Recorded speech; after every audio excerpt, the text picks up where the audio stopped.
Imagina un momento de la historia en donde dos caminos se separan, un punto de inflexión entre la fe y la cultura, el gran cisma de Oriente.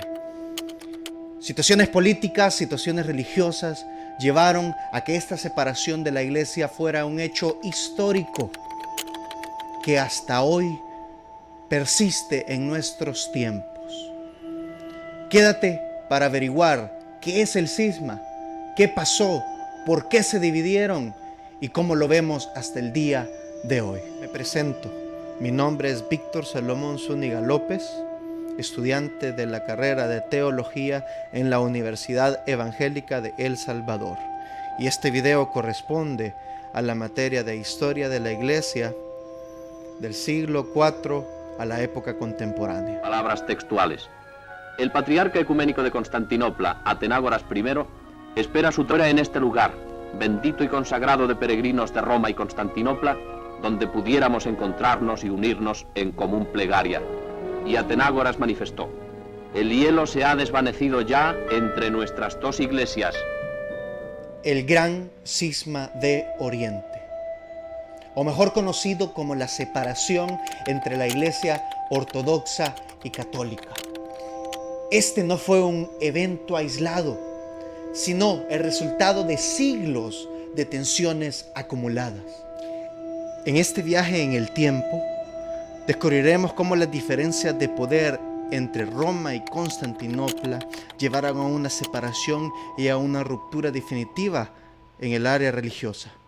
En este capítulo 1 quedará en evidencia y analizaremos cómo estas diferencias políticas, litúrgicas, teológicas marcaron un antes y un después en la vida religiosa del antiguo mundo. Echaremos un vistazo como académicos, como teólogos e historiadores comparan la realidad que se vivió en el 1054 con nuestra realidad contemporánea. Haremos también una comparación sobre cómo hoy vemos o tenemos un acercamiento a esta área de la historia. ¿Qué está haciendo la iglesia cristiana de hoy día?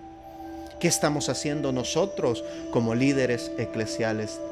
Quédate en este video para descubrirlo.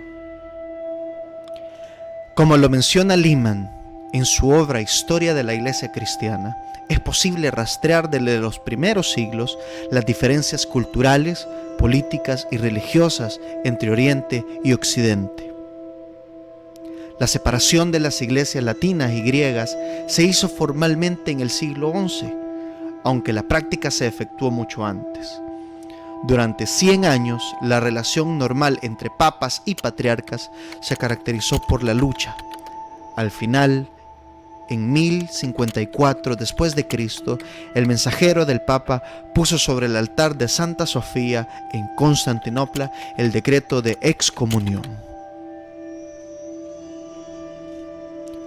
Al ser el cisma un evento no aislado y con gran impacto en varias regiones del mundo antiguo, es necesario ubicarnos histórica y geográficamente.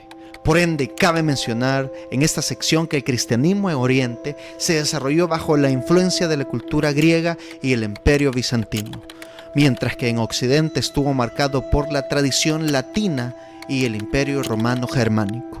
Estas diferencias culturales llevaron a interpretaciones distintas en la ortodoxia, como lo ha trazado la historia, la creación del Imperio Romano por Carlomagno en el 800 después de Cristo, consolidó una iglesia independiente del control bizantino.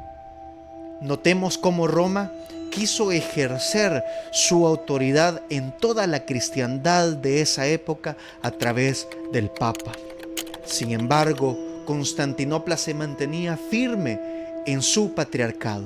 Un problema serio.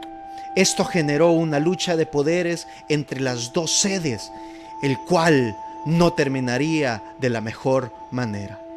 Las diferencias de liderazgo, teniendo en cuenta que la Iglesia Católica quería imponer a su obispo universal, se sumaron nuevas diferencias litúrgicas, como el tema del filoque, que es el término de hijo en el credo de la Iglesia, el pan ácimo en la Santa Eucaristía, el tema del celibato en el sacerdocio, la iconoclasia, fueron temas que marcaron más la brecha de separación entre la Iglesia católica y ortodoxa.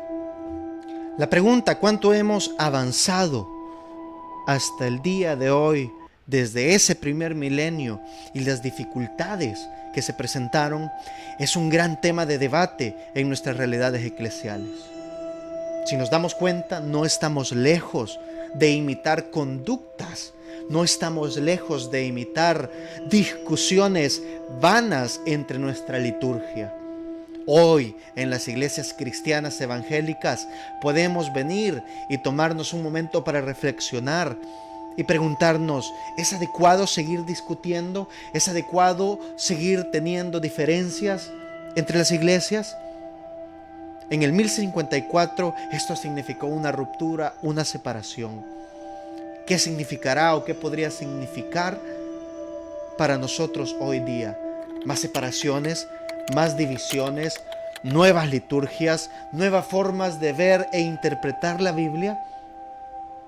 Necesitamos evaluar, necesitamos pensar muy conscientemente qué es lo que estamos haciendo en nuestras realidades eclesiales. Lo cual, en consideración a las urgencias de identidad y orden que necesitaba la iglesia cristiana en ese momento, es necesario hacer un hincapié que los líderes eclesiales en cuestión carecían de una sabiduría procedente de Dios, ya que sus objetos de debate eran vanos y con poca relevancia espiritual. La pregunta es la siguiente: en nuestras realidades eclesiales, ¿cuánto hemos avanzado desde ese primer milenio? Una respuesta dirigida y respondida a criterio personal de usted como escucha. Algo que marcó también la ruptura en el año 1054 fueron las diferencias políticas que existían, las luchas de poderes entre los reyes, entre la monarquía, las diferencias y las luchas por las tierras y los territorios. Marcó también un impacto negativo en la iglesia cristiana del momento. Hoy en día también vemos cómo la política divide el pensamiento cristiano. Es algo que peculiarmente o personalmente no podemos seguir imitando a como lo hizo la iglesia en la antigüedad.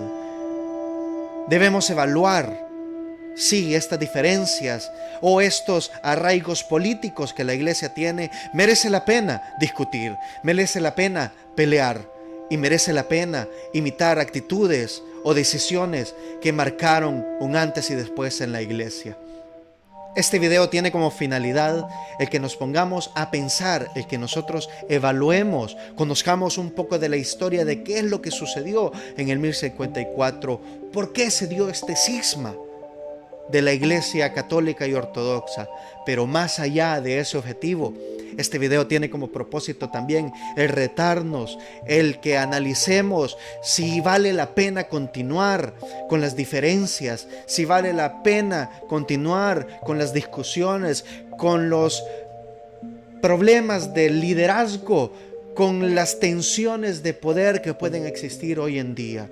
No es un llamado al ecumenismo este video, es un llamado a que la Iglesia Cristiana Evangélica de El Salvador pueda unirse por causas del reino de Dios, por causa de los valores del reino de Dios. A fin y al cabo, ese es el propósito de la Iglesia. A fin y al cabo, ese es el propósito del cristiano. Luchar, compartir, exponer las buenas nuevas de Cristo desde el amor, desde la unidad, imitando el carácter y el ministerio de Jesús.